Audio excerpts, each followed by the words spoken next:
Yaorana et bienvenue dans Manava.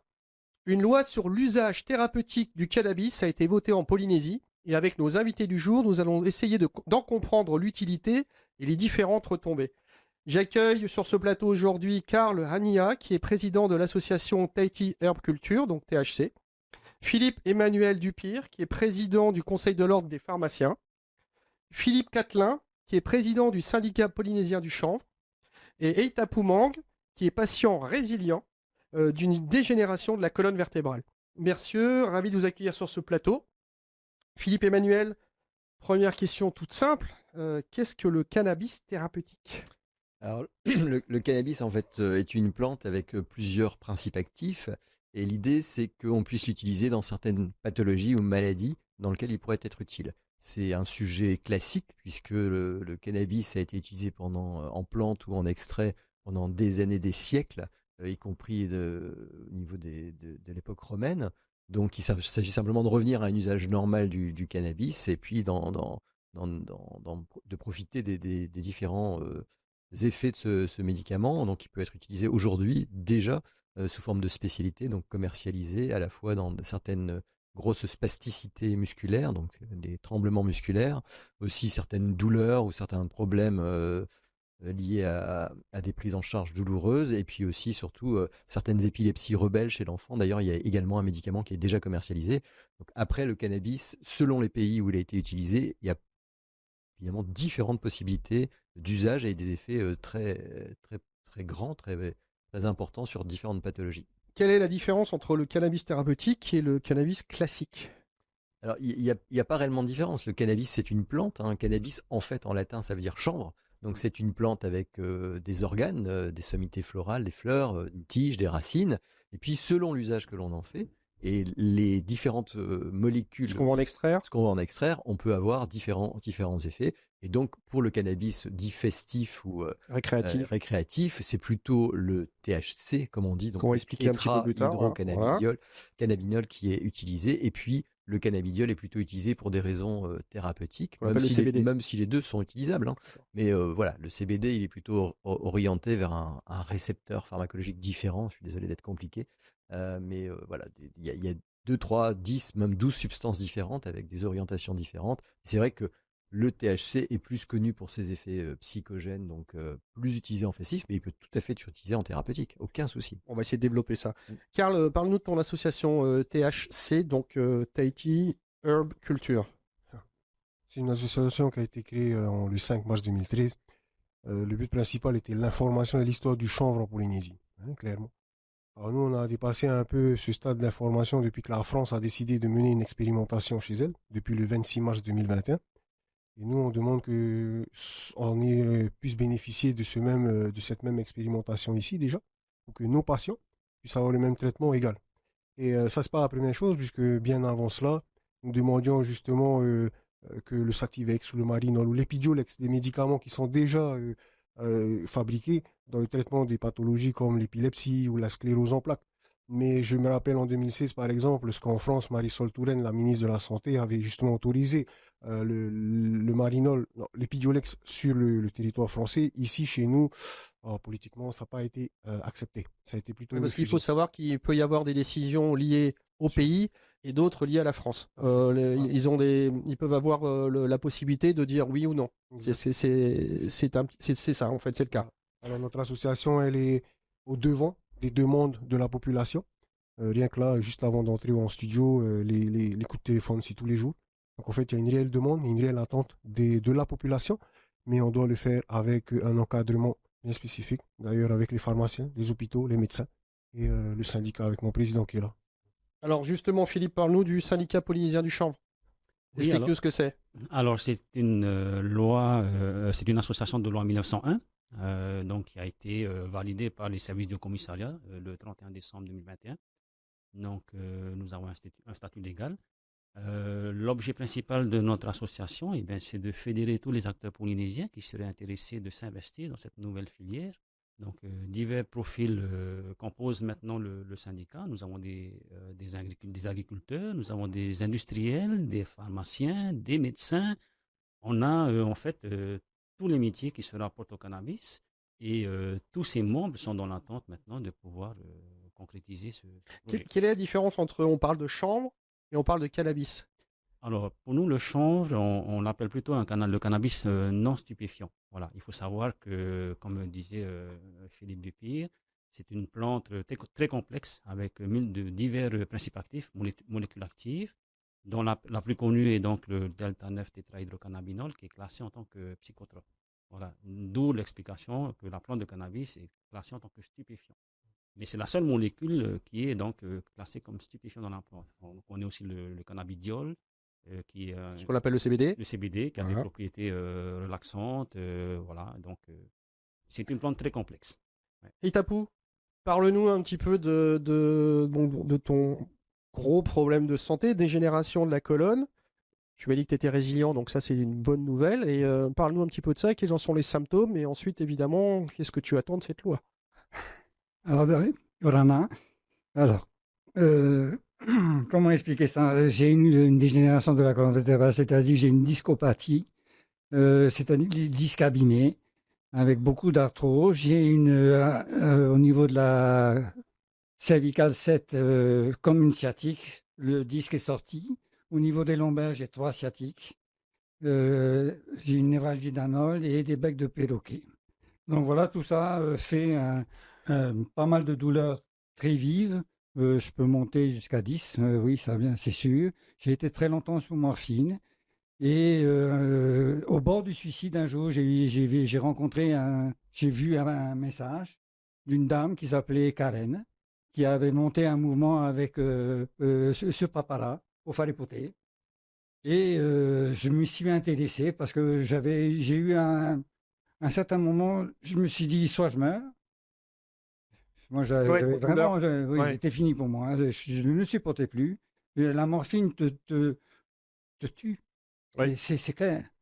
C'est une horreur. Et donc, j'ai fait un choix d'arrêter là même et de prendre du cannabis. Donc, avec cette dame-là, avec l'association THC, on a commencé par des produits très, très puissants qui s'appelaient le LSO.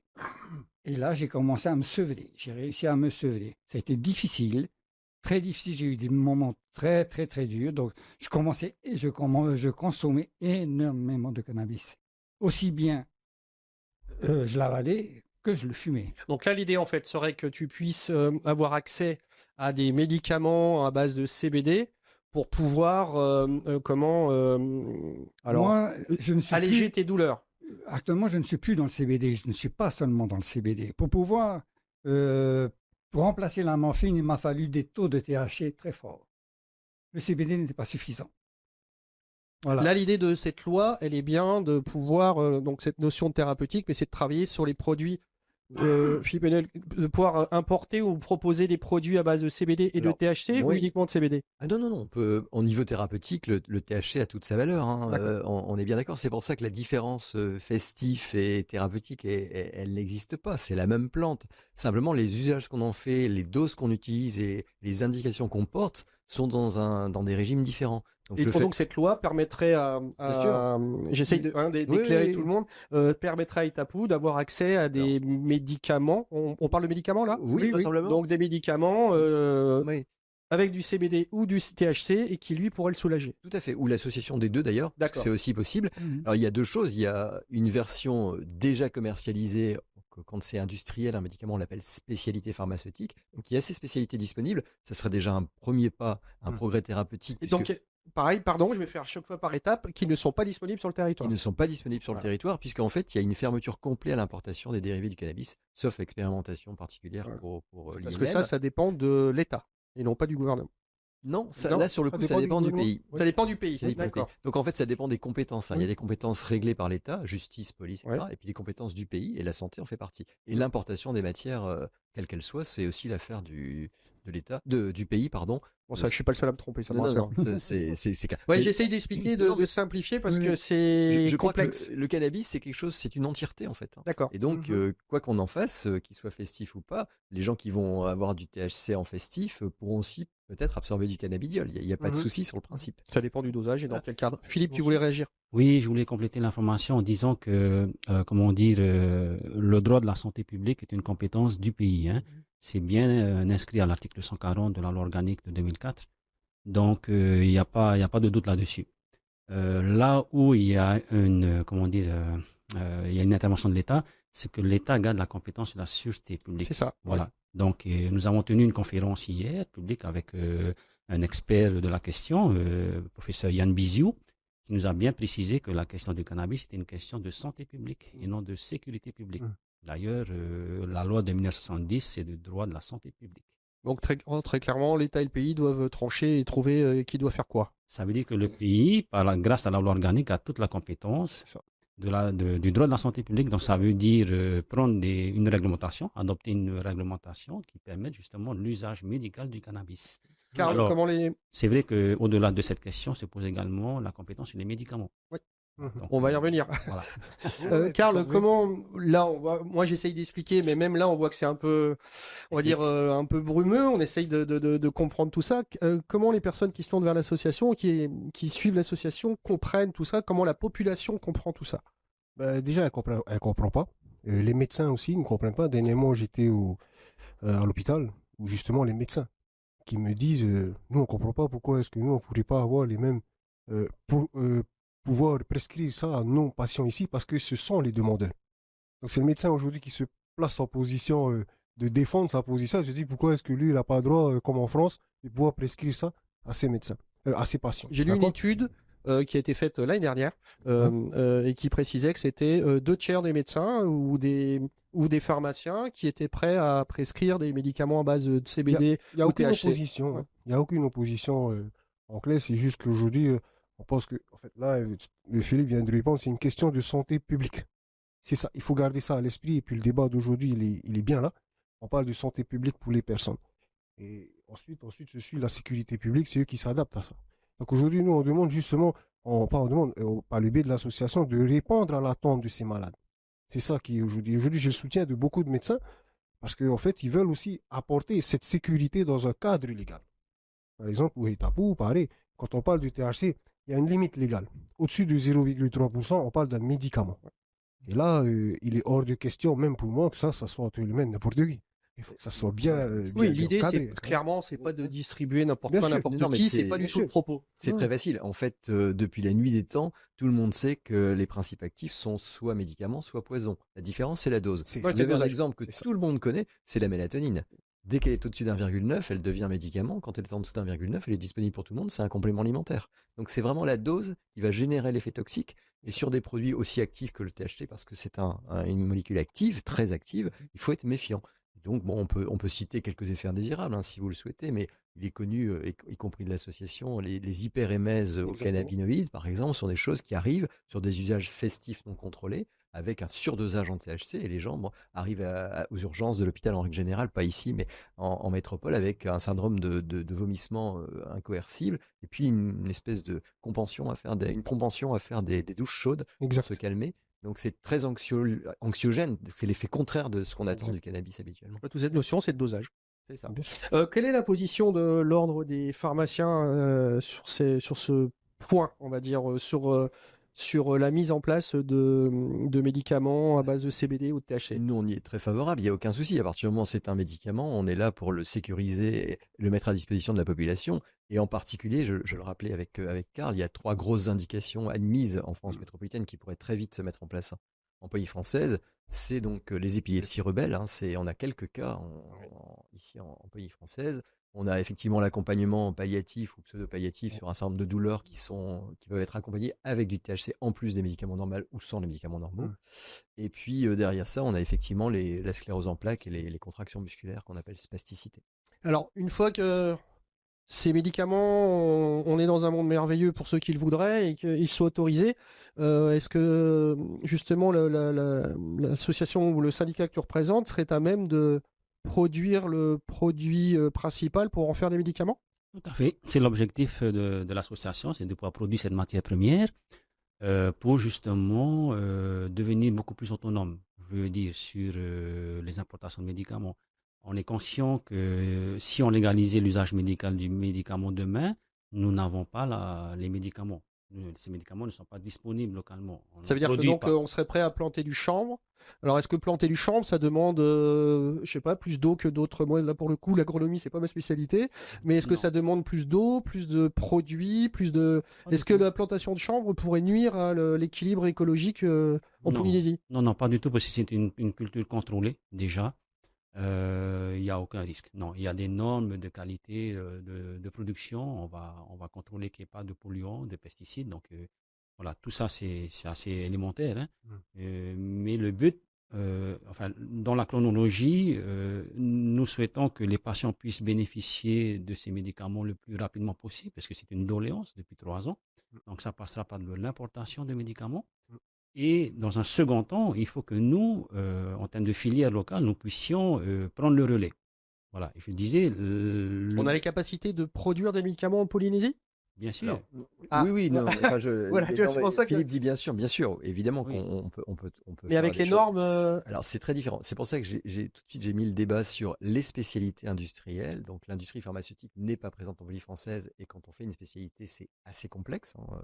Même très complexe. Et puis, il y a ce qu'on appelle des préparations magistrales ou officinales qui sont un peu plus simples en matière de galénique, surtout que la galénique, c'est l'art de fabriquer. Tu m'as devancé. Oui, pardon. La galénique, c'est l'art de fabriquer un médicament, c'est-à-dire d'être capable de produire un comprimé qui fait 10 mg à hauteur de 1 million de comprimés, sans toxique, toujours précis, avec toutes les qualités.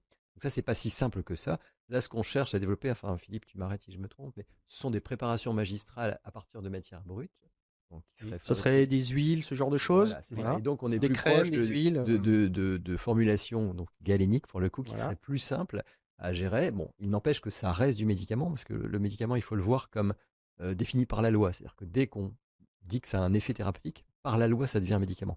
Si demain je vous donne de la poudre de perlimpinpin et je vous dis ça a une indication, la loi en fait un médicament et vous serez en train de contrevenir à la loi. Donc là, c'est cette problématique-là. Donc effectivement, les pharmaciens savent faire, on peut mettre à disposition, mais il y a toute une technique agronomique pour effectivement assurer une matière première de grande qualité, donc sans toxiques, sans pesticides, avec des teneurs correctes. Puis ensuite, on développe une forme galénique qui correspond, puis on fait des contrôles, et puis on trace.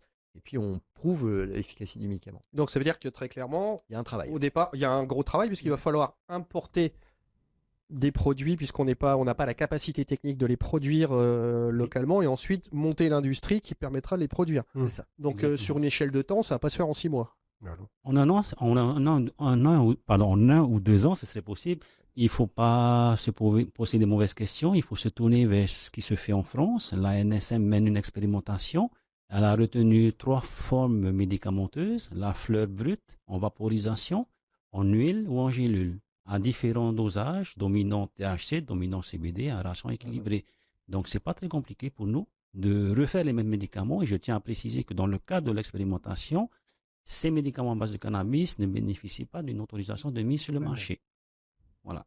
Parce qu'il faut savoir que pour qu'un médicament se retrouve en pharmacie, il faut mener des essais cliniques, ça coûte très cher. Ça prend 2-3 ans, enfin ça se fait pas, je dis 2-3 ans, mais ça se fait pas du jour au lendemain, quoi. Oui, ici, on serait incapable de pouvoir le faire parce que nous n'avons pas la ressource. Techniquement, ça serait difficile. Non, il faut aussi admettre que ce médicament, ce principe actif est connu. Donc il est utilisé, il est utilisé ailleurs, en Europe.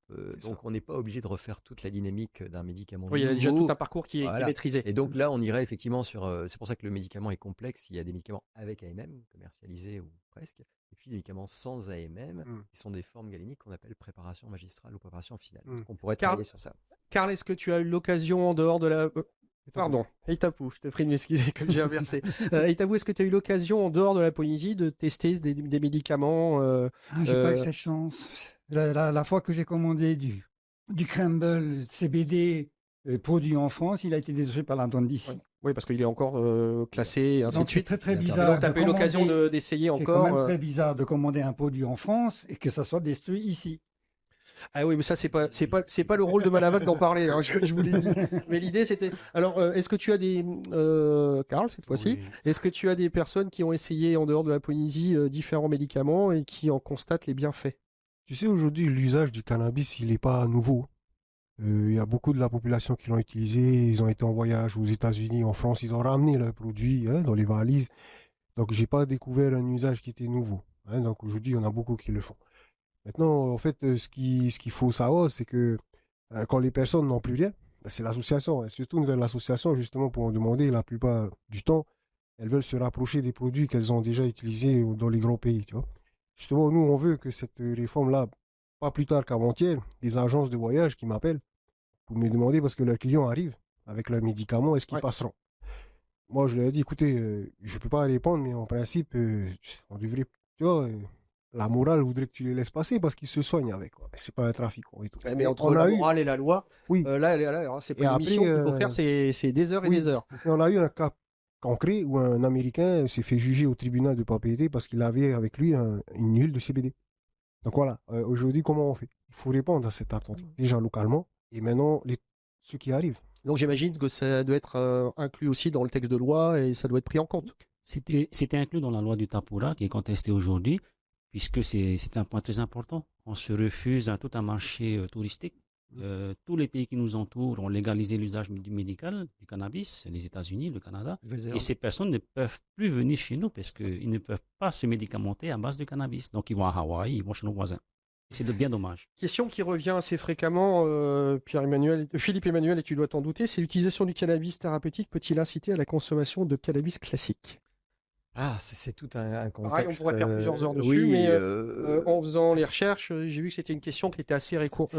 c'est d'où l'intérêt d'encadrer le cannabis thérapeutique. C'est un peu d'expérience de mon voisin, le même problème que la morphine. Je rappelle que quand vous posez deux désolé des techniques radicaux acétyl sur la morphine, vous en faites de l'héroïne. Donc, encore une fois, la différence entre le toxique, le poison et l'usage thérapeutique, c'est une affaire de dose.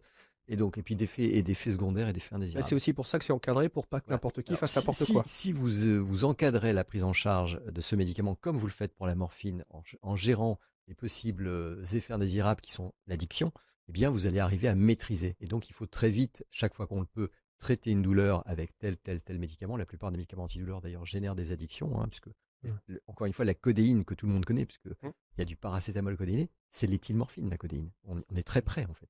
Donc tout ça, ça doit être encadré, mettre des doses qui sont mesurées, envoyer le patient vers une gestion de sa douleur, et petit à petit, quand la douleur est gérée par d'autres activités thérapeutiques, eh bien, quitter ce médicament. Et donc, si c'est encadré, on arriverait normalement à gérer ces addictions. C'est pas toujours le cas, y compris avec la morphine. Donc, il faut être très prudent. Mais oui, dans l'absolu, si on utilise du cannabis thérapeutique, enfin en tous les cas des dérivés du cannabis thérapeutique, si c'est mal géré, mais ça doit l'être très bien puisque c'est encadré médicalement, eh bien, on pourrait aller vers des addictions, bien sûr.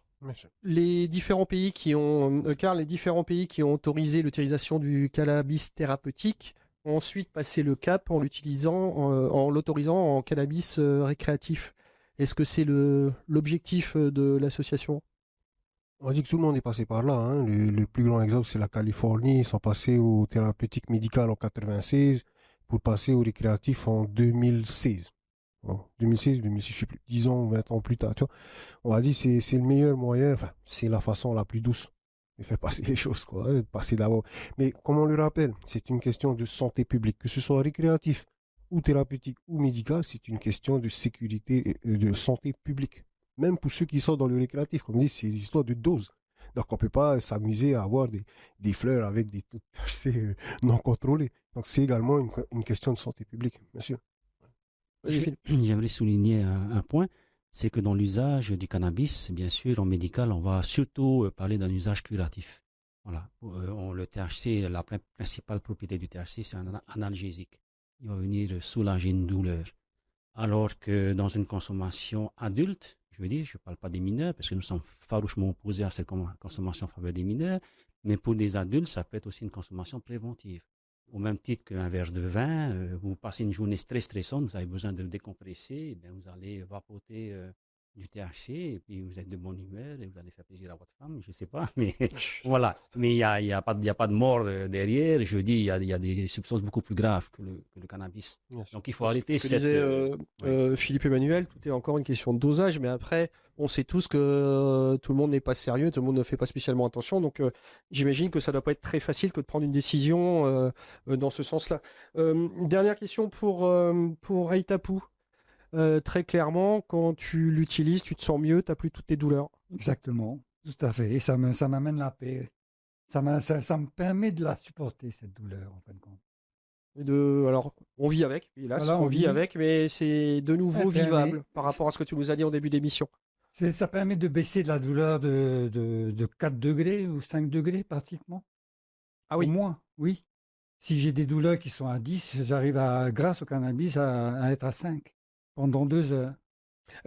Ça sera ma toute dernière question. Est-ce que quand cette loi a été proposée, est-ce que les différentes associations ont été sollicitées pour avoir vos points de vue?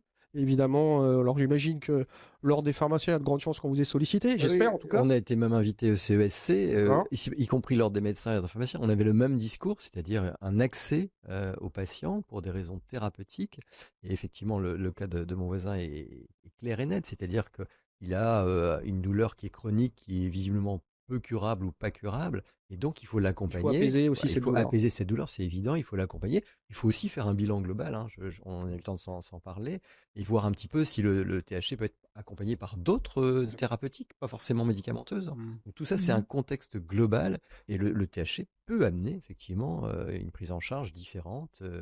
Et puis un accompagnement. Bon, alors on arrive au bout de l'émission, désolé messieurs. Hein. On en sait un petit peu plus maintenant sur cette loi de pays permettant l'utilisation thérapeutique du cannabis en Polynésie et on en suivra l'évolution.